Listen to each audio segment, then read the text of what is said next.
आंतरिक सुरक्षा नीति पर इस सरकार का कामकाज इस साल 2023 में आप कैसा देखते हैं? आंतरिक सुरक्षा आप और मैं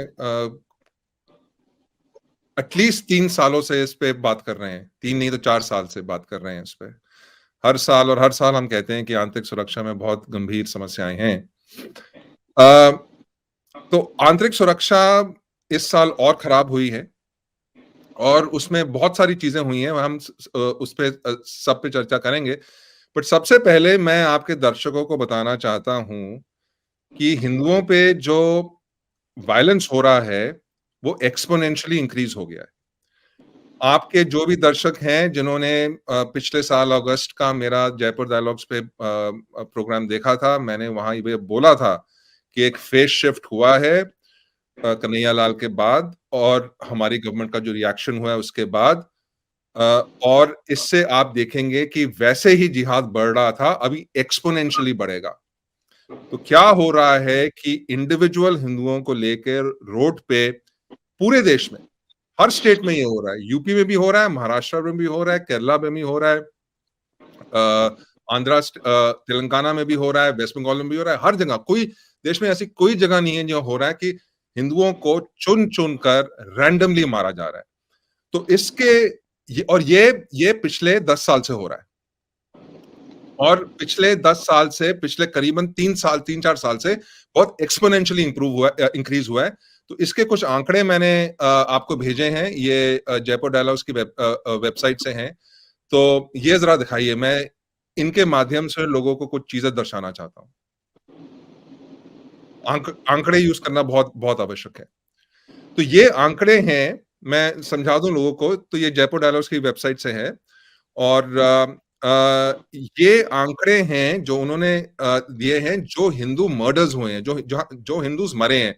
तो इनमें केवल रेप नहीं होगा, इनमें अगर जानलेवा हमला हुआ है और एक हाथ कट गया या पांव कट गया पर डेथ नहीं हुई, वो फिगर्स नहीं होंगे। इनमें बंगाल के जो पॉलिटिकल वायलेंस जो हुई थी, अधिकतर वो फिगर्स नहीं हैं। बट इनमें बेसिकली वो फिगर्स हैं जो शायद कभी ओपी इंडिया पे आ जाता है या दूसरे मीडिया चैनल्स पे हिंदुओं को जो मारा जाता है डेली रोज पे, वहां से ये उठा के उन्होंने और ये अच्छा काम किया, उन्होंने ये उसका एक संग्रह किया है। तो इसमें इसमें केवल और केवल वही फिगर्स हैं जहां हिंदू मरे हैं, और वो भी पूरे नहीं हैं, क्योंकि क्योंकि बहुत सारे ऐसी चीजें रिपोर्ट नहीं होती और कुछ ऑब्वियसली पिकअप भी नहीं होती, पर तब भी ये एक अच्छा डेटाबेस है। तो अगर आप देखें इसमें 2022 का जो नंबर है वो करीबन 110 हिंदुओं को मारा गया था 2022 में। 118। 118, अच्छा। तो और इस साल देखिए, आप इस साल देखिए 300 से ऊपर है नंबर, तो 3 गुना बढ़ गया। इस साल का कितना नंबर है?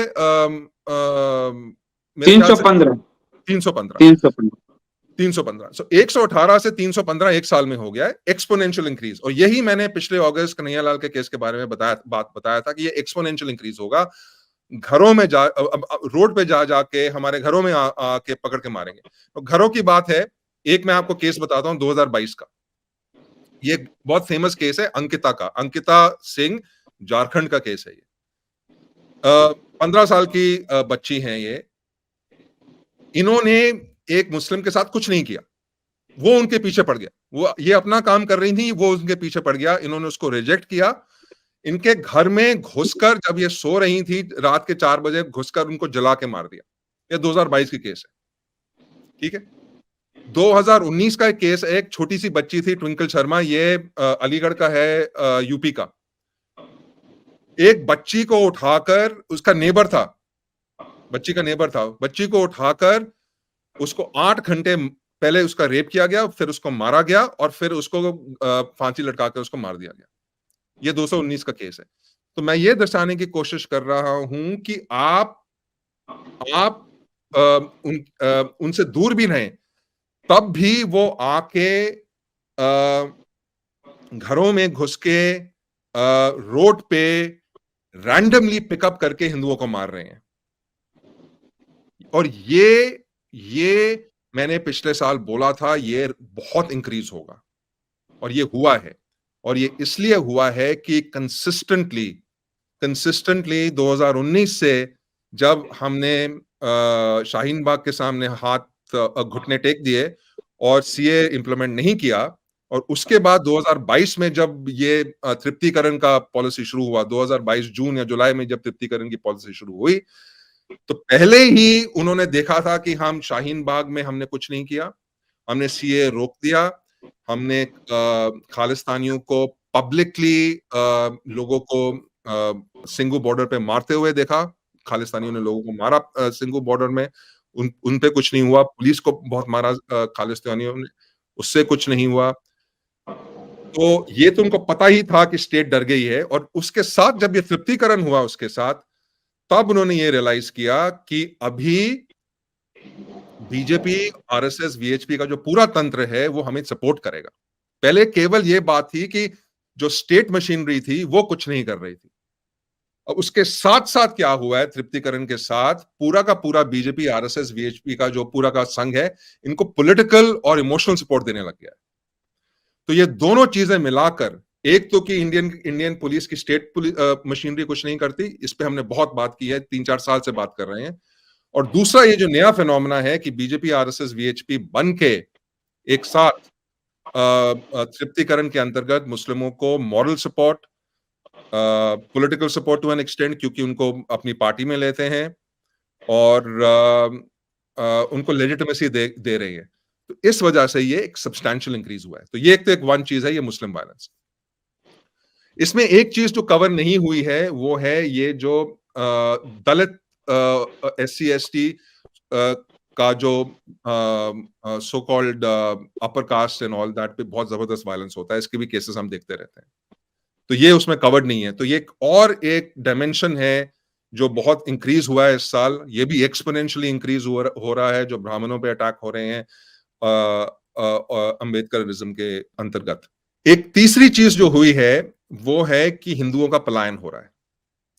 तो बेसिकली जैसे हमने देखा नू वायलेंस में देखा, तो अगर आप इस डेटाबेस में देखेंगे तो इसमें नू वायलेंस का एक ही केस है, उसमें सिर्फ एक ही दर्ज हुआ है। पर अगर आप नू वायलेंस को देखेंगे तो उस केस में हम ये रिपोर्ट्स आई हैं कि 10 से 12 रेप्स हुए हैं वहां, जब नू वायलेंस में भी कुछ महीने पहले हुआ था, 10 से 12 रेप्स हुए हैं। और नू वायलेंस में हमने देखा कि जो हरियाणा की स्टेट मशीनरी है उसने टोटली अपने घुटने टेक दिए जिहादियों के सामने। आई थिंक आपकी चैनल पे भी बात हुआ था कि सीआरपीएफ की एक कंपनी, एक बटालियन है वहां, पूरी की पूरी बटालियन है, एक हरियाणा आर्म पुलिस की पूरी बटालियन है। दोनों को काम में नहीं लाया गया, दोनों को यूज नहीं किया गया उस केस में। तो ये सिर्फ वहां नहीं, ये हर जगह होता है। अच्छा, इसमें मणिपुर के मैंने देखा नहीं, मैंने चेक नहीं किया, पर मुझे पता नहीं कि इसमें मणिपुर के केसेस हैं कि नहीं, मैंने चेक नहीं किया टू बी ऑनेस्ट। उनकी वेबसाइट पे आप चेक कर सकते हैं। तो दूसरा जो चीज हुई है इस साल आंतरिक सुरक्षा की, वो मणिपुर के बारे में हुई है। इस पे शिल्पी जी ने बहुत काम किया है, तो ये मैं शिल्पी जी पे छोड़ दूंगा कि वो मणिपुर के बारे में बात करें। और तीसरी जो सबसे बहुत आवश्यक चीज है आंतरिक सुरक्षा की जो हमें देखना है, वो हमें देखना है जम्मू एंड कश्मीर। तो जम्मू एंड कश्मीर में जो सिचुएशन है वो ये है कि अभी पूरी तरह से वहां शरिया डिफैक्टो लागू हो चुका है। मैं काफी सालों से कह रहा हूं कि 370 तो हटा दिया गया है, डी जूरे, बट डिफैक्टो अभी भी है। पर अभी हमने देखा इस साल कुछ हफ्ते पहले कि जो एनआईटी में जो वायलेंस हुआ था, उस केस में गवर्नमेंट ऑफ इंडिया और government of Jammu and Kashmir, जो दोनों एक ही हैं, उन्होंने ओपनली आके बोला कि हम किसी भी सिचुएशन में किसी रिलीजियस केस में हम कोई भी रिलीजियस कमेंट प्रॉफिट के विरोध सहेंगे नहीं। और चूंकि गवर्नमेंट ऑफ इंडिया और आरएसएस, वीएचपी, बीजेपी का ये स्टैंड है कि हिंदुइज्म एक रिलीजन नहीं है, तो ये जो प्रोटेक्शन है ये हिंदुइज्म पे लागू होती नहीं है। ये प्रोटेक्शन केवल मुस्लिम पर लागू होती है, क्योंकि वो रिलीजन है और हम रिलीजन नहीं है इनकी डेफिनेशन में। इससे क्या हुआ है कि DGP Jammu and Kashmir police ने ओपनली बोला है कि वो बहुत स्ट्रिक्ट एक्शन लेंगे किसी भी केस में जहां कि किसी की भी फीलिंग्स थोड़ी सी भी हर्ट हो, ये सेक्शन 135 ए और 235 ए ऑफ इंडियन पीनल कोड के बहुत आगे जाके बोल रहे हैं वो। सेक्शन 135 ए और सेक्शन 235 ए इंडियन पीनल कोड में प्रावधान है कि अगर आप कोई रिलीजियस अटैक्स करें तो उस पर एक्शन लिया जा सकता है, पर उसकी जो डेफिनेशंस हैं, उसके जो मापदंड हैं कि रिलीजियस वर्ड्स क्या होते हैं, वो है कुछ। बट इस साल डीजीपी जम्मू एंड कश्मीर ने ओपनली बोला है कि उसकी कोई रेलेवेंस नहीं है।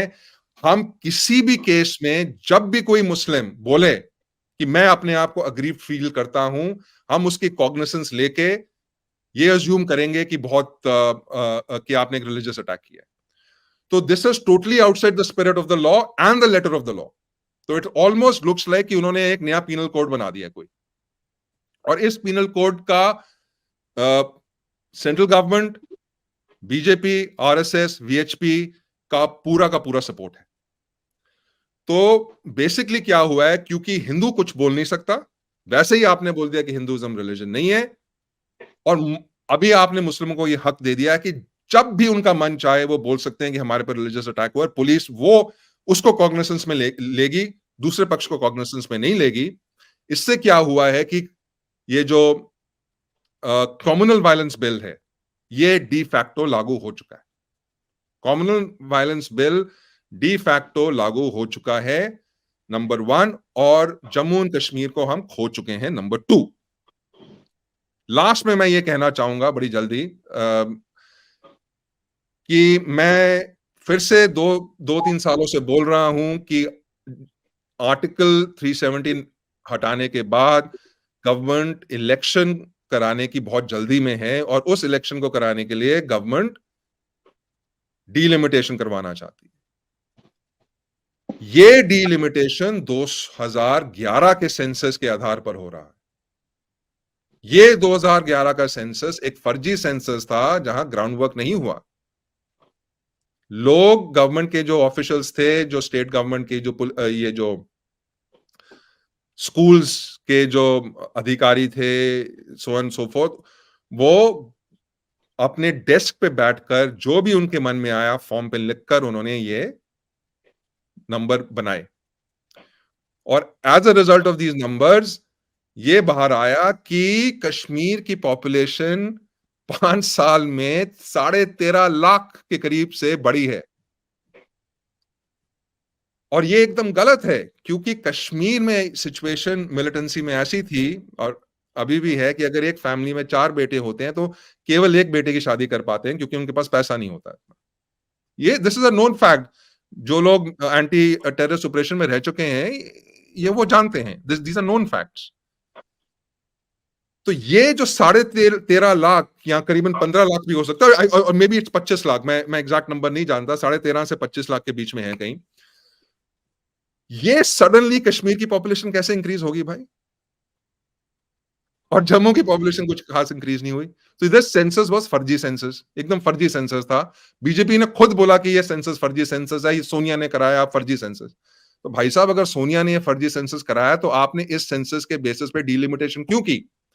इस सेंसस के बेसिस पे डीलिमिटेशन करने का जो प्रॉब्लम हुई है, ये जम्मू को मिलनी चाहिए करीबन 50 सीट, उन 90 सीटें हैं वहां, उसमें से जम्मू को मिलनी चाहिए 50 पॉपुलेशन के आधार पे, और कश्मीर को मिलने चाहिए 40। अभी हम क्या दे रहे हैं? हम जम्मू को दे रहे हैं 42 और कश्मीर को दे रहे हैं हम 48। उल्टा कर दिया हम। जम्मू को देनी थी 50, कश्मीर को देनी थी 40। जम्मू को अभी हम दे रहे हैं 42 और कश्मीर को दे रहे हैं हम 48। तो ये अगर आप सब मिला मुलू को देख लें, और आप ये देख लें कि पिछले साल भी और इस साल भी जम्मू कश्मीर में आर्मी पे बहुत हमले हुए हैं,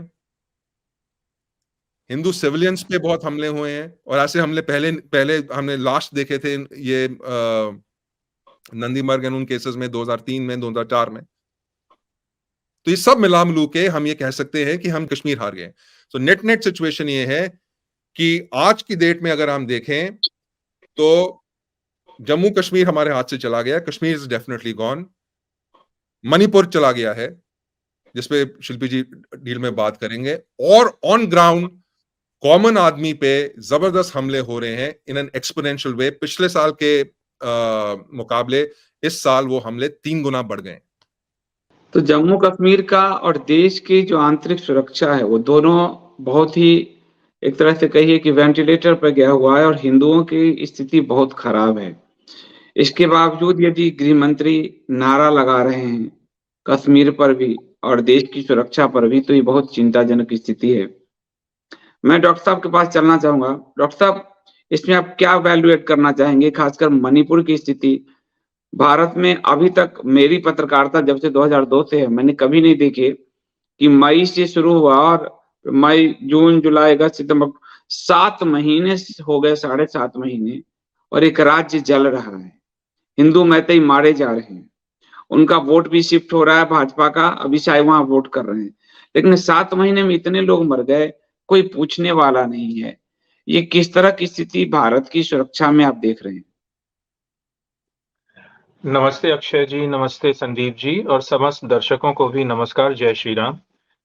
हाँ संदीप जी, ये आपने सही कहा कि जो मणिपुर की अभी की स्थिति है, ये लगभग वैसी या प्रोबेबली उससे भी ज्यादा भयावह दयनीय स्थिति है जो कश्मीर में 1990 के दशक में थी। तो वहां तो जो बहुसंख्यक वैली, जो डोमिनेंट वैली था, उसने अल्पसंख्यक हिंदुओं को खदेड़ के भगा दिया और शासन, प्रशासन, सेना कुछ कर नहीं पाई। यहाँ हम देख रहे हैं कि जो बहुसंख्यक वैली डोमिनेंट लोग जो थे, उन्हीं को भगा दिया गया। उन्हीं के हाथ से सब कुछ छीन लिया गया और उनको सीमित कर दिया गया 5 से 10% जो एक वैली का मैदानी क्षेत्र है इम्फाल के आसपास। और उसमें भी जो पेरिफेरल एरियाज हैं, उनमें पूरी तरह से जो ये ईसाई जिहादी गुट है, जो विदेश से आता है, विदेश से फंड लेता है, विदेश जाता है, उनका बहुत बड़ा हाथ है। और सब देख रहे हैं, वो लोग वहां से आ रहे हैं, जा रहे हैं, हथियार ला रहे हैं। पूरी सैन्य छावनी के जैसे उनकी पूरा तैयारी है, परेड कर रहे हैं, उसके वीडियो भी बना रहे हैं और लोगों को भयाक्रांत कर रहे हैं, यहाँ तक कि केंद्र सरकार को भी चैलेंज करते हैं। मजेदार बात यह कि अक्सर एक हाथ में तिरंगा लेते हैं, एक हाथ में जोलम, हमारा जो वृहद चिन राष्ट्र है, कुकी राष्ट्र है, उसका झंडा लेके घूमते हैं। और केंद्र सरकार जो है शांतिपूर्वक तृप्तिकरण के उसमें बैठी रहती है, क्योंकि अब ऐसा है कि इनकी भी मिशनरी सेल है, इनके भी ईसाई सेल है। जैसे एमआरएम है, मुस्लिम राष्ट्रीय मोर्चा संघ का, वैसे एक पादरी संघ भी है इनका। तो उन सब के दबाव में बोलिए, चाहे विदेशी दबाव में बोलिए, विदेशी ईसाई जो पश्चिमी गोलार्ध में जो बहुत विस्तृत रूप से सुदृढ़ है, उनके दबाव में उनकी कार्य योजना को पूरी तरह से लागू कर रहे हैं। और ये हम तब देखते हैं जबकि अमेरिका का जो एम्बेसडर है, राजदूत, वो खुले तौर पे कलकत्ता में एक कॉन्क्लेव में बोल रहा है कि मणिपुर जो है अल्पसंख्यकों के लिए, ईसाई अल्पसंख्यकों पर, उसमें उस मणिपुर की घटनाएं अल्पसंख्यकों पर अत्याचार हैं और we are very much interested in it and we can not be mute spectators. इस तरह का उन्होंने स्टेटमेंट दिया, जो कि टेलीग्राफ नाम के रिपोर्ट जो न्यूज़पेपर है ने जब प्रश्न किया था उसके जवाब में दिया। और मजेदार बात यह है और दुखदाई बात भी ये है कि भारत सरकार इस तरह की अंदरूनी, उसमें खुले तौर पे व्यवधान डालने वाली स्टेटमेंट्स पे, ये तो सिर्फ स्टेटमेंट है, इस पे भी चुप रहती है। इनफैक्ट जो इनके विदेशी प्रवक्ता हैं, उन्होंने कहा हमें इस बारे में कोई ज्ञान नहीं है, अनभिज्ञ हैं। तो ये न सिर्फ कंप्लिसिट हैं, लेजी हैं, ये बाकायदा इनके साथ पूरी तरह से तालमेल बिठा के चल रहे हैं, मुझे ऐसा लगता है। मणिपुर में अभी 10 दिन पहले ही 3 दिसंबर को जो नाड़ी मर्ग का, अभी अक्षय जी ने जो 2003 में दक्षिण कश्मीर में, दक्षिण पश्चिमी कश्मीर में नाड़ी मर्ग नाम की जगह में जो 26 से 30 हिंदुओं की ये हत्या हुई थी, उसी के पैरेलल में एक अभी हत्या हुई जो मणिपुर में हुई, जिसमें 13 हिंदू बालकों, बालक क्या कहा जाएगा, नवयुवक कुछ उसमें स्टूडेंट भी थे 12-13 साल के, जो मोरे कस्बे की तरफ जा रहे थे और अनआर्म्ड थे। दे वर टोटली अनआर्म्ड। उनको घेर के मारा गया। न किसी सेना ने उनकी सहायता की, न वहाँ के सीआरपीएफ कुछ कर पाई। असम राइफल्स पे बहुत अधिक प्रश्न चिन्ह लगे हैं कि वो कुछ करती नहीं है, मूक दर्शक बनी रहती है या विंक-विंक करती है कूकी आतंकवादियों के साथ, क्योंकि उनके विभिन्न अफसरों की फोटोज़ आई हैं कि वो कूकियों के साथ एक जने तो नग्न अवस्था में जलप्रपात में क्रीड़ा कर रहे हैं, एक जने जो हैं रात में अपने टॉर्च लाइट में डांस कर रहे हैं। तो इस प्रकार के ऑफिसर्स की फोटो और वीडियो आए हैं। तो वीडियो देख के व्यक्ति जो है, दर्शक जो है, कोई भी हिंदू, कोई भी भारतीय उस पे अपना निष्कर्ष स्वयं निकाल सकता है कि ये किस प्रकार की वहाँ व्यवस्था चल रही है। चूड़चंद्रपुर में 16 या 21 जून को जिन लोगों ने, कूकी लोगों ने एक वृहद रैली निकाली और उसमें खुले तौर पे सबको धमकाया गया, हिंदू मैतेई समुदाय के लोगों को। और मैं ये हिंदू मैतेई बोल रहा हूँ क्योंकि मैतेइयों का जो ईसाई समुदाय है, वो इसमें लिप्त नहीं है। हालाँकि उन्होंने बहुत प्रयास किया बोलने का कि ये संपूर्ण मैतेई की नहीं।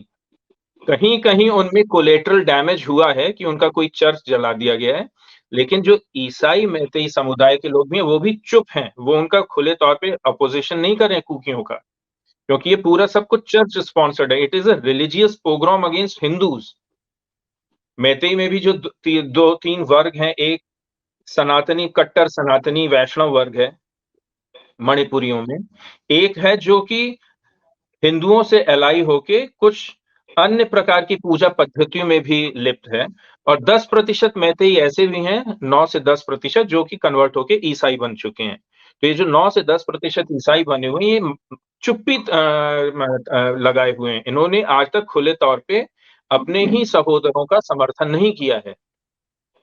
तो चूड़चंद्रपुर में जो 21 जून को रैली हुई, उसमें खुले तौर पे हिंदुओं को धमकाया गया, कहा भगा दिया जाएगा और ये भी कहा गया है कि ना यहाँ का प्रशासन, ना केंद्र सरकार, ना सेना, वो तुम्हें कुछ भी नहीं कर सकती है। इस प्रकार का पूरा वीडियो है, लाइव वीडियो है और वो अवेलेबल है, ट्विटर पे अवेलेबल है। उसको लोगों को देखना चाहिए कैसे था। और वो खुले तौर पे बोल रहे हैं कि सेना, भारतीय प्रशासन, केंद्र हिंदू मणिपुरी के साथ में नहीं खड़ा रहेगा, इसलिए तुम लोग यहाँ से भाग जाओ, तुम हमारा सामना नहीं कर सकते हो। उन्होंने ये भी कहा कि हमारे साथ पूरा विश्व का हर ईसाई देश है। हम इतने छोटे से हमें मत समझना, पूरा विश्व का ईसाई समुदाय हमारे साथ है। ये खुले तौर पे उन्होंने स्वीकार किया और बोला। तो इतना सब होने के बाद भी, इतना वृहद नरसंहार होने के बाद भी, नंबर एक तो ये समाचार सामान्य जन तक पहुँचाया नहीं जा रहा है। अगर यही 15 साल पहले कुछ हो रहा होता, तो जो जितना संघीय तंत्र है, इस पे व्हाट्सएप फॉरवर्ड कर रहा होता, कुछ ना कुछ। लेकिन आज सब चुप हैं क्योंकि उन्हें सत्ता का मलाई वो जो लोग चाट रहे हैं, उसके कारण उनको इस पे बोलने में कुछ भी हित नहीं लग रहा है अपना। जो मटीरियल हित है, वो उनका सधता नहीं है, इसलिए सब चुप हैं। वो भी चुप हैं, पत्रकार भी चुप हैं, so called influencers, right wing influencer जो पैरेलल मीडिया चला रहे हैं, वो भी शांत हैं। कोई उसे बोल रहा है मास्टर स्ट्रोक है, लेकिन 9 महीने से 8 महीने से हम देख रहे हैं मास्टर स्ट्रोक चल ही रहा है और वो हिंदुओं के विरोध में मास्टर स्ट्रोक हुआ है। तो कहना ये होगा कि मणिपुर आपके हाथ से जा चुका है। डी फैक्टो वहां भी जैसे कश्मीर में निजाम मुस्तफा कायम हो गया है, हालांकि पेपर पे 35 ए और 370 हटाया गया है, लेकिन डी फैक्टो निजाम मुस्तफा स्थापित हुआ है। उसी प्रकार मणिपुर में ऑन ग्राउंड डिवीजन कर दिया गया है और नो गो जोन बना दिया गया है। लगभग 30 से 40% मणिपुर का क्षेत्रफल कुकी चिन आतंकवादियों के हाथ में चला गया है। तो इसलिए जो ये है कि जो कश्मीर में हमने 1990 के दशक में देखा, वही अभी मणिपुर में हम देख रहे हैं और मणिपुर इज लिटरली लॉस्ट, जो भारतीय हिंदू सभ्यता है उसके हाथ से जा चुका है और हम उस चीज को समझ नहीं पा रहे हैं, लेकिन यही तथ्य है। अब देखिए मिजोरम में जो चुनाव हुआ है उसमें पहले भाजपा का एक एमएलए था, जो अब 2 एमएलए हो गए। पहले लेकिन जो एमएलए था वो हिंदू समुदाय का था, चकमा था। हो सकता है आप उसे बौद्ध मान लें या लोकल नेटिव रिलीजन का मान लें, लेकिन वो हिंदू बौद्ध समुदाय का था। इस बार इनका कोई हिंदू समुदाय से नहीं जीता है, जो 2 जीते हैं वो दोनों ईसाई समुदाय के ही लोग जीते हैं। और अभी भी मणिपुर में बहुत लार्ज स्केल पे इन्फिल्ट्रेशन हुआ है पिछले कुछ दिनों में, जो म्यांमार की तरफ से हुआ है। और आप और हम सब जानते हैं कि म्यांमार में इस समय 4 दिशाओं से हमला हुआ है। वो 4 दिशा, और वो सब सीआईए प्रायोजित है, जो वहां की स्थानीय जुंटा रेजीम है उसके विरोध में 4 दिशाओं से प्रायोजित हमला हुआ है। और उसमें भारत चुप बना, और इतना बड़ा हमला तभी संभव है जबकि अड़ोस पड़ोस की शक्तियां उसमें किसी न किसी तरह से या तो चुप रहें या पासिव रोल प्ले करें। और पूरा जो बॉर्डर है मिजोरम मणिपुर इस तरफ का, लगभग 1200 किलोमीटर का, वो खुले रूप से उन आतंकवादियों के समर्थन में दे दिया गया है। वो आ रहे हैं, जा रहे हैं, उनके विरोध में कोई कार्रवाई नहीं हो रही है। और यही नहीं, वहां से अभी पिछले कुछ दिनों में हजारों की संख्या में लगभग 3000 नई घुसपैठ हुई है मणिपुर में। उसके भी वीडियो हैं। 3000 लोग उस छोटे से राज्य में जाएंगे तो वहां के जनसांख्यिकी तंत्र जो है किस प्रकार से पलट जाएगा, ये सब कुछ सोच रहे। And they are heavily armed. अभी कल एक नया वीडियो आया जिसमें वो पूरी सेना सज्ज तैयारी अपनी दिखा रहे हैं, कैसे बंदूक चलाना है, कैसे अपना राष्ट्रगान, चिन राष्ट्रगान गा रहे हैं मणिपुर में, और लोगों को उस तरह से धमका रहे हैं जैसे आईसिस के वीडियो, प्रोपोगेंडा वीडियोज आते थे। तो ये चीज मणिपुर में हुई, यही चीज नूह में हुई। उन्होंने सीधे तौर पे खट्टर साहब ने कह दिया कि हर हिंदू को, हर सिविलियन को, हर सिटीजन को सुरक्षा देना शासन तंत्र के सामर्थ्य के बाहर है। तो अगर आपके सामर्थ्य के बाहर है तो फिर हिंदू अपनी सुरक्षा स्वयं करे। आप ये भी फिर बोलो, अगर आप नहीं कर सकते, if the state has abdicated its duty then let the citizens take up their own call. आप आर्म्स एक्ट हटा दीजिए, आप आर्म्स एक्ट हटा दीजिए। और यही चीज कश्मीर में भी हुआ कि निजाम मुस्तफा कायम हुआ। किसी व्यक्ति ने किसी स्थानीय मुस्लिम युवती के साथ एनआईटी में प्रेम था, तो ये जो बेटी बढ़ाओ बेटी बचाओ नारा जो सतही तौर पे दिया जाता है, वहां ये लागू ना हो पाया।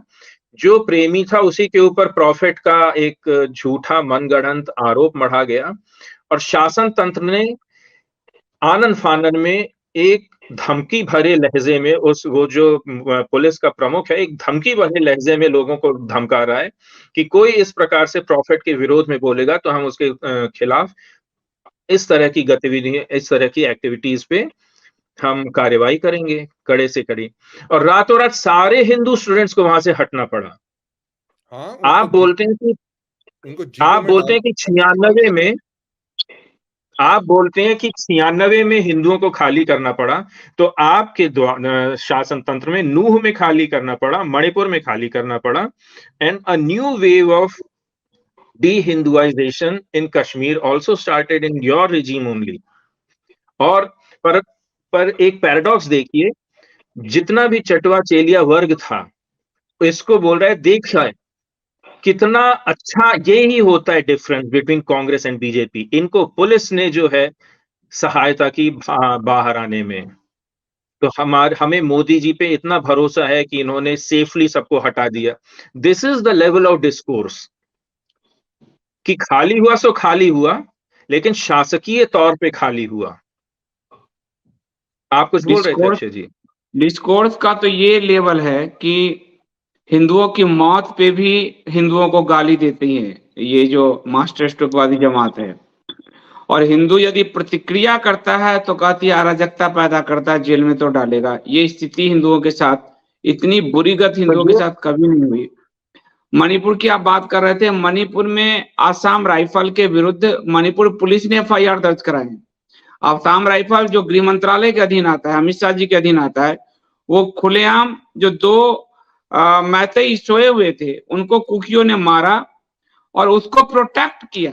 आसाम राइफल ने प्रोटेक्ट किया। और हमारे से मिलने मणिपुर की टीम आई थी, वो कह रही थी कि सब कुछ मीन्स सब कुछ आसाम राइफल के अधिकारियों को दिया जाता है। सब कुछ मीन्स सब कुछ, आप समझ लीजिए। तो मणिपुर की ये स्थिति है।